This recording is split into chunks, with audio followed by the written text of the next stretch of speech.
ಸರ್ಕಾರಿ ಶಾಲೆಯಲ್ಲಿ ಓದುತ್ತಿದ್ದ ಮಕ್ಕಳ ಮೇಲೆ ಮಳೆಯ ಹನಿಗಳು ಬೀಳುತ್ತಿದ್ದವು. ಅವರು ನೆನೆಯುತ್ತಿರುವಾಗ ಶಾಲೆಯ ಆವರಣದಲ್ಲಿ ಎಸ್ಡಿಎಂ ಕಾರು ಬಂದು ನಿಲ್ಲುತ್ತದೆ. ಆ ಸೈರನ್ ಸದ್ದು ಕೇಳಿ ಶಾಲೆಯ ಎಲ್ಲ ಸಿಬ್ಬಂದಿಗಳು ಮತ್ತು ಮಕ್ಕಳು ಬೆಚ್ಚಿ ಬೀಳುತ್ತಾರೆ ಮತ್ತು ಎಲ್ಲರ ಮನದಲ್ಲಿಯೂ ಅವರು ಏಕೆ ಬಂದಿದ್ದಾರೆ ಎಂದು ಯೋಚಿಸುತ್ತಿರುತ್ತಾರೆ.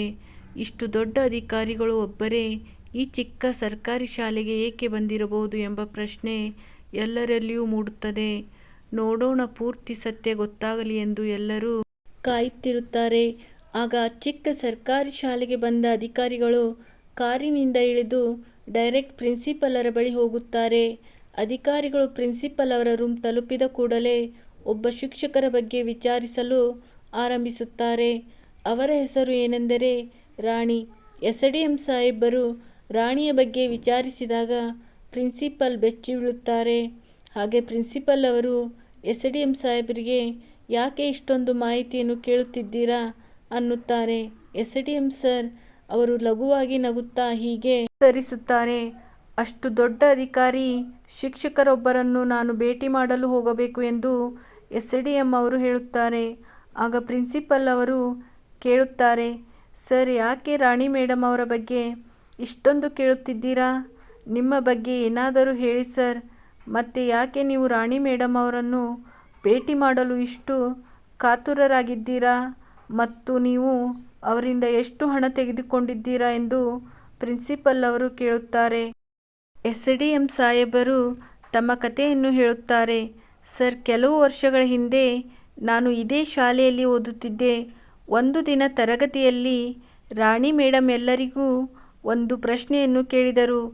ಎಲ್ಲರಿಗೂ ನಿಮಗೆ 100 ರೂಪಾಯಿ ಬಂದರೆ ಆ 100 ರೂಪಾಯಿಯನ್ನು ನೀವು ಏನು ಮಾಡುತ್ತೀರಿ ಎಂದು ಕೇಳುತ್ತಾರೆ. ಕೆಲವು ವಿದ್ಯಾರ್ಥಿಗಳು ಆ ದುಡ್ಡಿನಿಂದ ನಾವು ಚಾಕ್ಲೇಟ್ ತೆಗೆದುಕೊಳ್ಳುತ್ತೇವೆ ಎಂದರು.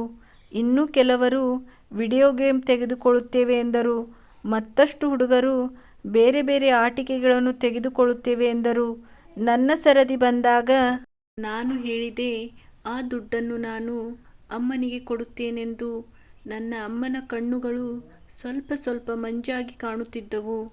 ಅಮ್ಮನ ಕೈಯಲ್ಲಿ ಸೂಜಿ ಮೌನವಾಗಿ ಬಿಡುತ್ತಿತ್ತು.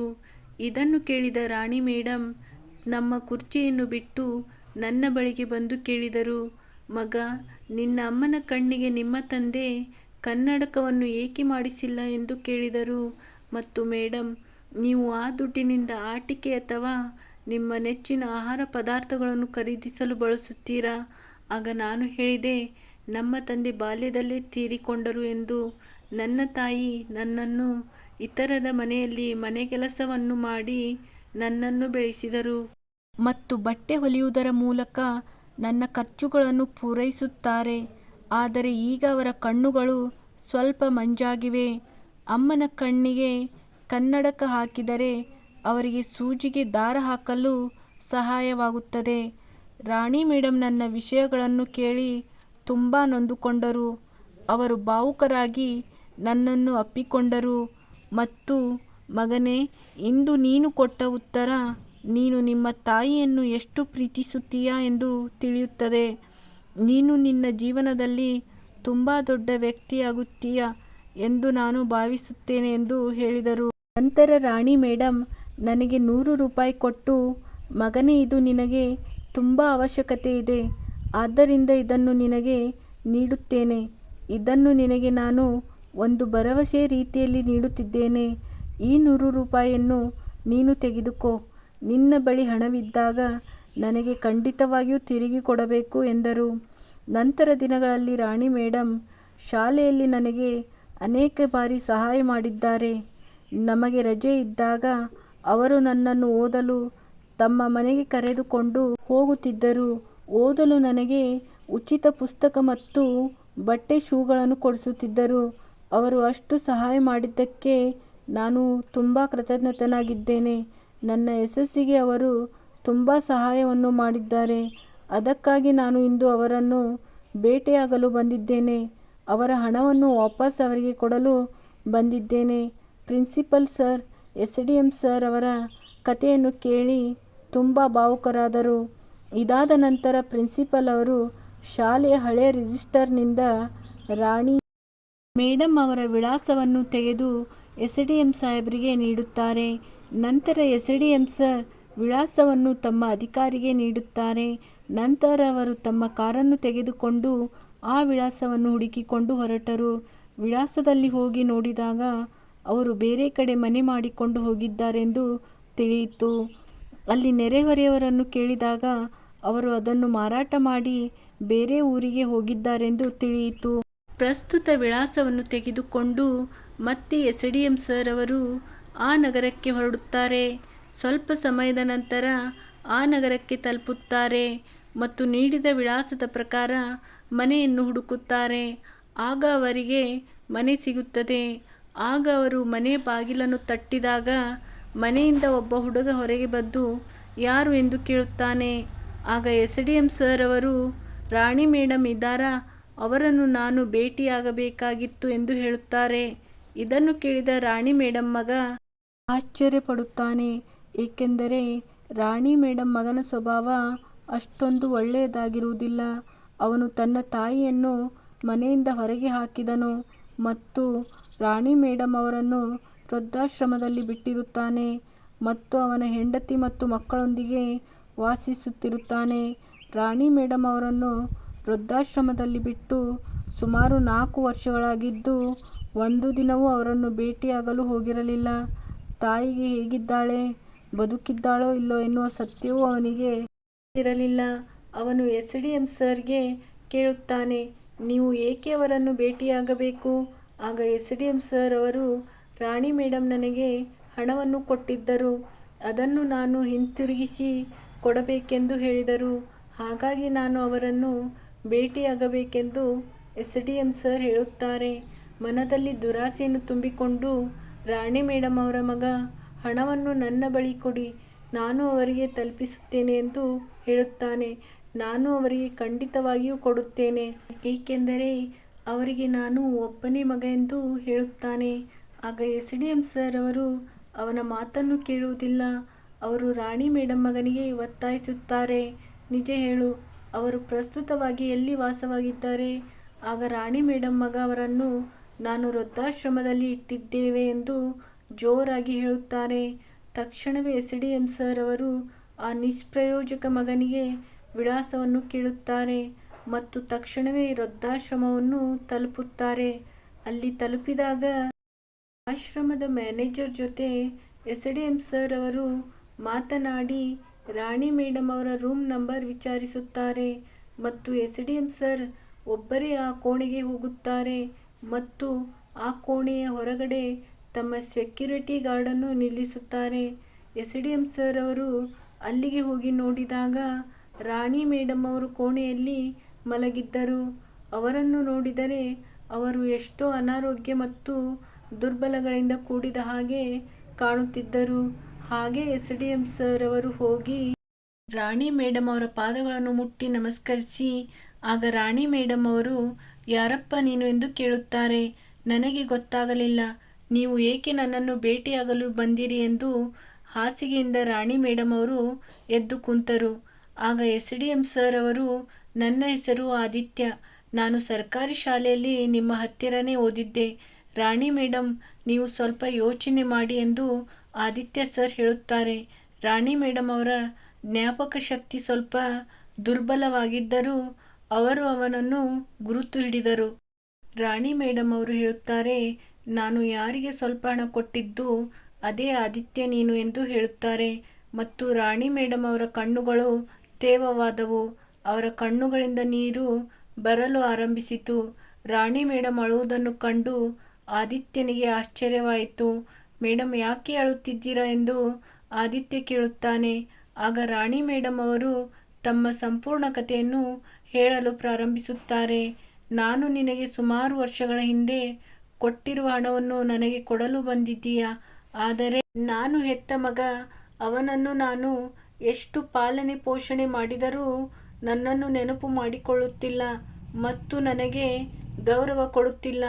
ಬಹುಶಃ ಅವನು ನನ್ನ ಭಾವನೆಗಳೊಂದಿಗೆ ಆಟವಾಡುತ್ತಿದ್ದಾನೆ ಮತ್ತು ನನ್ನನ್ನು ಇಲ್ಲಿ ವೃದ್ಧಾಶ್ರಮದಲ್ಲೂ ಬಿಟ್ಟು ಹೋಗಿದ್ದಾರೆ ಎಂದು ರಾಣಿ ಮೇಡಮ್ ಅವರು ತುಂಬ ಬೇಜಾರು ಮಾಡಿಕೊಂಡು ಹೇಳುತ್ತಾರೆ.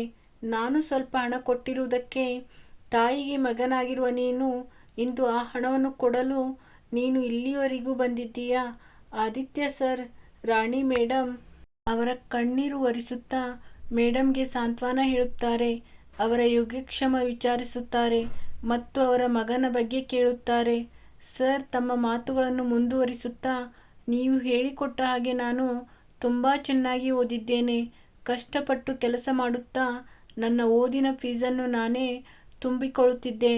ಅದರ ಫಲವೇ ಇಂದು ನಾನು SDM ಅಧಿಕಾರಿಯಾಗಿದ್ದೇನೆ. ಆಗ ರಾಣಿ ಮೇಡಮ್ ಅವರು ಆದಿತ್ಯ ಸರ್ ಬೆನ್ನು ತಟ್ಟುತ್ತಾರೆ.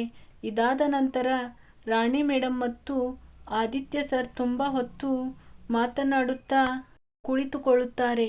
ಮಾತು ಮುಗಿದ ಮೇಲೆ ಆದಿತ್ಯ ಸರ್ ರಾಣಿ ಮೇಡಮ್ಗೆ ಹೇಳುತ್ತಾರೆ, ನೀವು ನಿಮ್ಮ ಎಲ್ಲ ವಸ್ತುಗಳನ್ನು ಬ್ಯಾಗಿನಲ್ಲಿ ಪ್ಯಾಕ್ ಮಾಡಿ ನನ್ನ ಜೊತೆ ಬರುತ್ತೀರಂತೆ. ಇದನ್ನು ಕೇಳಿ ರಾಣಿ ಮೇಡಮ್, ಮಗ, ನನ್ನನ್ನು ವೃದ್ಧಾಶ್ರಮದಿಂದ ಎಲ್ಲಿ ಕರೆದುಕೊಂಡು ಹೋಗುತ್ತೀಯಾ ಎಂದು ಕೇಳುತ್ತಾರೆ. ಆಗ ಆದಿತ್ಯ ಸರ್, ನಾನು ನಿಮ್ಮನ್ನು ಒಂದು ಒಳ್ಳೆಯ ಸ್ಥಳಕ್ಕೆ ಕರೆದುಕೊಂಡು ಹೋಗುತ್ತೇನೆ ಎಂದು ಹೇಳುತ್ತಾರೆ. ಇದಾದ ನಂತರ ಆದಿತ್ಯ ಸರ್ ವೃದ್ಧಾಶ್ರಮದ ಮ್ಯಾನೇಜರ್ ಜೊತೆಗೆ ಮಾತನಾಡಿ ರಾಣಿ ಮೇಡಮ್ ಅವರನ್ನು ಅಲ್ಲಿಂದ ಕರೆದುಕೊಂಡು ಅವರ ಕಾರಿನಲ್ಲಿ ಕೂರಿಸಿಕೊಂಡು ಸೀದಾ ಅವರ ಮನೆ ಕಡೆ ಹೋಗುತ್ತಾರೆ. ಆದಿತ್ಯ ಸರ್ ಒಂದು ದೊಡ್ಡ ಮನೆಯಲ್ಲಿ ವಾಸವಾಗಿದ್ದರು. ಅಲ್ಲಿ ಅವರ ತಾಯಿ, ಹೆಂಡತಿ ಮತ್ತು ತಮ್ಮ 2 ಮಕ್ಕಳು ಇದ್ದರು. ಆದಿತ್ಯ ಸರ್ ಕಾರ್ ಗೇಟಿನ ಕಡೆ ಬಂದ ತಕ್ಷಣ ಅವರ 2 ಮಕ್ಕಳು ಅವರನ್ನು ನೋಡಿ ಓಡಿ ಬಂದರು. ಮಕ್ಕಳು ಸಂತೋಷದಿಂದ ಅಪ್ಪ ಬಂದನೆಂದು ಕೂಗುತ್ತಾರೆ. ಆದಿತ್ಯ ತನ್ನ ಕಾರನ್ನು ತಂದು ಮನೆಯ ಬಾಗಿಲ ಬಳಿ ನಿಲ್ಲಿಸುತ್ತಾರೆ. ಅವರು ಕಾರಿಂದ ಇಳಿದ ತಕ್ಷಣ ರಾಣಿ ಮೇಡಮ್ ಕೂಡ ಕಾರಿಂದ ಕೆಳಗೆ ಇಳಿಯುತ್ತಾರೆ. ಆದಿತ್ಯ ಸರ್ ರಾಣಿ ಮೇಡಮ್ಗೆ ಹೇಳುತ್ತಾರೆ, ಮೇಡಮ್, ಇದು ನಿಮ್ಮ ಮನೆ. ಇಂದಿನಿಂದ ನೀವು ಇಲ್ಲಿ ನಮ್ಮ ಜೊತೆಗೆ ವಾಸವಾಗುತ್ತೀರಿ, ವೃದ್ಧಾಶ್ರಮದಲ್ಲಿ ಅಲ್ಲ. ಇದನ್ನು ಕೇಳಿ ರಾಣಿ ಮೇಡಮ್ ಆಘಾತಕ್ಕೊಳಗಾದರು ಮತ್ತು ಭಾವನಾತ್ಮಕವಾಗಿ ಅಳಲು ಪ್ರಾರಂಭಿಸಿದರು. ರಾಣಿ ಮೇಡಮ್ ಅಳುವುದನ್ನು ನೋಡಿ ಆದಿತ್ಯ ಸರ್ ಕಣ್ಣುಗಳು ತುಂಬಿಕೊಳ್ಳುತ್ತವೆ. ರಾಣಿ ಮೇಡಮನ್ನು ತಬ್ಬಿಕೊಂಡು ಅವರು ಸಹ ಅಳುತ್ತಾರೆ. ಆದಿತ್ಯ ಸರ್ ಅಮ್ಮನಿಗೆ ರಾಣಿ ಮೇಡಮ್ ಅವರು ಅವರಿಗೆ ಓದಲು ಹೇಗೆ ಸಹಾಯ ಮಾಡಿದ್ದರು ಎಂದು ಎಲ್ಲವೂ ಅವರಿಗೆ ತಿಳಿದಿತ್ತು ಮತ್ತು ಅಮ್ಮನ ಕನ್ನಡಕಕ್ಕೆ ಇವರೇ ಸಹಾಯ ಮಾಡಿದ್ದಾರೆಂದು ಗೊತ್ತಾಯಿತು. ಆದಿತ್ಯ ರಾಣಿ ಮೇಡಮ್ ಅವರನ್ನು ತುಂಬ ಗೌರವಿಸುತ್ತಾನೆ ಮತ್ತು ಅವರನ್ನು ಮನೆಯ ಒಳಗೆ ಕರೆದುಕೊಂಡು ಹೋಗುತ್ತಾನೆ. ರಾಣಿ ಮೇಡಮ್ ಅವರಿಗೆ ಚೆನ್ನಾಗಿ ಸ್ನಾನ ಮಾಡಿಸಿ ಹೊಸ ಬಟ್ಟೆಗಳನ್ನು ಹಾಕುತ್ತಾರೆ. ಮನೆಯಲ್ಲಿ ಎಲ್ಲರೂ ಅವರನ್ನು ತುಂಬ ಗೌರವದಿಂದ ಕಾಣುತ್ತಾರೆ. ಮನೆಯಲ್ಲಿ ಎಲ್ಲರೂ ಅವರನ್ನು ಚೆನ್ನಾಗಿ ನೋಡಿಕೊಳ್ಳುತ್ತಾರೆ ಮತ್ತು ಅವರ 2 ಮಕ್ಕಳು ಸಹ ಅವರನ್ನು ತುಂಬ ಪ್ರೀತಿಯಿಂದ ಅಜ್ಜಿ ಎಂದು ಕರೆಯುತ್ತಿದ್ದರು. ರಾಣಿ ಮೇಡಮ್ ಅವರು ಮೊಮ್ಮಕ್ಕಳ ಜೊತೆ ಚೆನ್ನಾಗಿ ಆಟ ಆಡುತ್ತಾ ಕ್ರಮೇಣವಾಗಿ ತಮ್ಮ ನೋವನ್ನು ಮರೆಯುತ್ತಾರೆ ಮತ್ತು ಅವರ ಆರೋಗ್ಯದಲ್ಲಿ ಸುಧಾರಣೆ ಕಾಣುತ್ತದೆ. ರಾಣಿ ಮೇಡಮ್ ಒಂಟಿಯಾಗಿ ಕುಳಿತಾಗೆಲ್ಲ ತಮ್ಮ ಕೆಟ್ಟ ಮಗನ ಬಗ್ಗೆ ಯೋಚನೆ ಮಾಡುತ್ತಿರುತ್ತಾರೆ. ಅವಳನ್ನು ತಿರಸ್ಕರಿಸಿ ಹಲವು ವರ್ಷಗಳಾದರೂ ಸಹ ಅವರು ಮಗನ ಬಗ್ಗೆ ಯೋಚನೆ ಮಾಡುತ್ತಾರೆ. ಅವರು ಯಾವಾಗಲೋ ಮಾಡಿದ ಉಪಕಾರವನ್ನು ಆದಿತ್ಯ ಈ ರೀತಿಯಾಗಿ ತೀರಿಸುತ್ತಾನೆಂದು ಅವರು ತಿಳಿದಿರಲಿಲ್ಲ. ಅದು ರಾಣಿ ಮೇಡಮ್ ಅವರಿಗೆ ಒಂದು ವರವಾಗಿತ್ತು. ಅದರ ಬಗ್ಗೆ ಯೋಚನೆ ಮಾಡಿದಾಗೆಲ್ಲ ರಾಣಿ ಮೇಡಮ್ ಅವರ ಕಣ್ಣುಗಳು ತುಂಬಿಕೊಳ್ಳುತ್ತಿದ್ದುವು. ಸಮಯ ಹೀಗೆ ಕಳೆಯಿತು. ರಾಣಿ ಮೇಡಮ್ ಅವರ ಮಗ ಸರಗಳ್ಳತನ ಮಾಡಿದ್ದಾನೆಂದು ಅವನನ್ನು ಅರೆಸ್ಟ್ ಮಾಡಲಾಗಿತ್ತು. ಅವನಿಗೆ ಅವರ ತಾಯಿ ವೃದ್ಧಾಶ್ರಮದಲ್ಲಿ ವಾಸವಾಗಿಲ್ಲ, SDM ಸರ್ ಮನೆಯಲ್ಲಿ ವಾಸವಾಗಿದ್ದಾರೆ ಎಂದು ತಿಳಿಯಿತು. ಅವನು ನೇರವಾಗಿ SDM ಸರ್ ಮನೆಗೆ ಬಂದು ತನ್ನನ್ನು ರಕ್ಷಿಸಿಕೊಳ್ಳಲು ಹೋಗುತ್ತಾನೆ. ನನ್ನ ತಾಯಿ ಇಲ್ಲಿ ವಾಸವಾಗಿದ್ದಾರೆ, ಅವರನ್ನು ನಾನು ನೋಡಬೇಕು ಎಂದು ಅಲ್ಲಿ ನಿಂತ ಸೆಕ್ಯೂರಿಟಿ ಗಾರ್ಡ್ಗೆ ಹೇಳುತ್ತಾನೆ. ಆಗ ಸೆಕ್ಯೂರಿಟಿ ಹೇಳುತ್ತಾರೆ, ನೀವು ಇಲ್ಲೇ ನಿಂತುಕೊಳ್ಳಿ, ನಾನು ಒಳಗಡೆ ಹೋಗಿ ಕೇಳಿ ಬರುತ್ತೇನೆ ಎಂದು. ನಂತರ ಒಳಗಡೆ ಹೋಗಿ ರಾಣಿ ಮೇಡಮ್ ಅವರ ಜೊತೆಗೆ ಮಾತನಾಡುತ್ತಾರೆ. ಮೇಡಮ್, ಅಲ್ಲಿ ಹೊರಗಡೆ ಒಬ್ಬ ಮನುಷ್ಯ ಬಂದು ಅವನು ನಿಮ್ಮ ಮಗ ಎಂದು ಹೇಳಿಕೊಳ್ಳುತ್ತಿದ್ದಾನೆ. ಅವನು ನಿಮ್ಮ ಜೊತೆ ಮಾತನಾಡಬೇಕಂತೆ, ನಿಮ್ಮನ್ನು ಕೇಳುತ್ತಿದ್ದಾನೆ. ಅವನನ್ನು ಮೇಡಮ್ ಭೇಟಿಯಾಗಲು ಬಯಸುವುದಿಲ್ಲ. ನನಗೆ ಒಬ್ಬನೇ ಮಗನಿದ್ದಾನೆ. ನನ್ನ ಮತ್ತೊಬ್ಬ ಮಗ ಹಲವು ವರ್ಷಗಳ ಹಿಂದೆ ಸತ್ತು ಹೋಗಿದ್ದಾನೆ.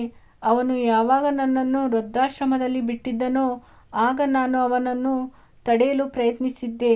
ಆದರೆ ಅವನು ನನ್ನ ಮಾತುಗಳನ್ನು ಕೇಳಲಿಲ್ಲ. ನನ್ನ ಭಾವನೆಗಳ ಜೊತೆ ಆಟವಾಡಿದ್ದಾನೆಂದು ಹೇಳುತ್ತಾರೆ. ಆಗ ಸೆಕ್ಯೂರಿಟಿ ಹೊರಗಡೆ ಬಂದು ಒಳಗೆ ನಡೆದಂಥ ಎಲ್ಲ ವಿಷಯವನ್ನು ಹೇಳುತ್ತಾರೆ. ಅದನ್ನು ಕೇಳಿ ರಾಣಿ ಮೇಡಮ್ ಅವರ ಮಗ ಮುಜುಗರಕ್ಕೆ ಒಳಗಾಗುತ್ತಾರೆ. ಆದರೂ ಹೇಗಾದರೂ ಮಾಡಿ ತಾಯಿಯನ್ನು ಭೇಟಿಯಾಗಬೇಕೆಂದು ಯೋಚನೆ ಮಾಡುತ್ತಾರೆ. ಅವನು ಮಂಡಿಯನ್ನೂರಿ ತನ್ನ ತಾಯಿಯನ್ನು ಕರೆಯಲು ಬೇಡಿಕೊಳ್ಳುತ್ತಾನೆ. ನಾನು ನಿಮ್ಮ ಮಗ, ನಾನು ನಿಮ್ಮನ್ನು ನೋಡಲು ಹೊರಗಡೆ ಕಾಯುತ್ತಿದ್ದೇನೆ. ಆಗ ರಾಣಿ ಮೇಡಮ್ ಹೊರಗಡೆ ಬಂದು ಯಾವ ಮಗ ಎಂದು ಕೇಳುತ್ತಾರೆ. ನನ್ನ ಮಗ ನನ್ನನ್ನು ಒಬ್ಬಂಟಿಯಾಗಿ ಬಿಟ್ಟು ಹೋದ. ಆಗ ಮಗ ಎಂಬುದು ನೆನಪಿಗೆ ಬರಲಿಲ್ಲವೇ?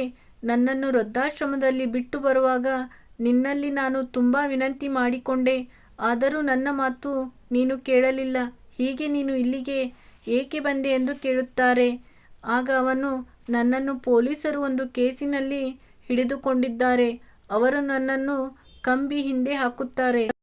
ಅದಕ್ಕೆ ನೀವು SDM ಸರ್ ಜೊತೆಗೆ ಮಾತನಾಡಿ ನನ್ನ ಜೀವ ಉಳಿಸಬೇಕು. ನನ್ನನ್ನು ಈ ಪ್ರಕರಣದಿಂದ ಪಾರು ಮಾಡಿ. ಆಗ ರಾಣಿ ಮೇಡಮ್, ನಿನ್ನ ಕೆಟ್ಟ ಕೆಲಸಗಳಿಗೆ ಇದು ನಿನಗೆ ಶಿಕ್ಷೆ. ಇದನ್ನು ಆ ದೇವರೇ ಕೊಟ್ಟಿದ್ದಾನೆ ಎಂದು ಹೇಳುತ್ತಾ ರಾಣಿ ಮೇಡಮ್ ಸೆಕ್ಯೂರಿಟಿಗೆ ಹೇಳಿ ಅವನನ್ನು ಹೊರಗೆ ತಳ್ಳಲು ಹೇಳುತ್ತಾರೆ. ಅವನಿಗೆ ಹೊಡೆದು ಹೊರಗೆ ತಳ್ಳಿ, ಇಂಥ ಅಪರಾಧಿಯನ್ನು ನಮ್ಮ ಮನೆಯ ಬಾಗಿಲ ಬಳಿ ನಿಲ್ಲಿಸಿಕೊಳ್ಳಬಾರದು ಎನ್ನುತ್ತಾರೆ. ಸಂಜೆಯಾಯಿತು. SDM ಸರ್ ಮನೆಗೆ ಬಂದಾಗ ಎಲ್ಲ ವಿಷಯವೂ ಅವರಿಗೆ ತಿಳಿಯಿತು. ಇಂದು ರಾಣಿ ಮೇಡಮ್ ಅವರ ಮಗ ಮನೆಗೆ ಬಂದಿದ್ದರು. ಅವರನ್ನು ರಾಣಿ ಮೇಡಮ್ ಗದರಿಸಿ ಹೊರಗೆ ಕಳಿಸಿದರು.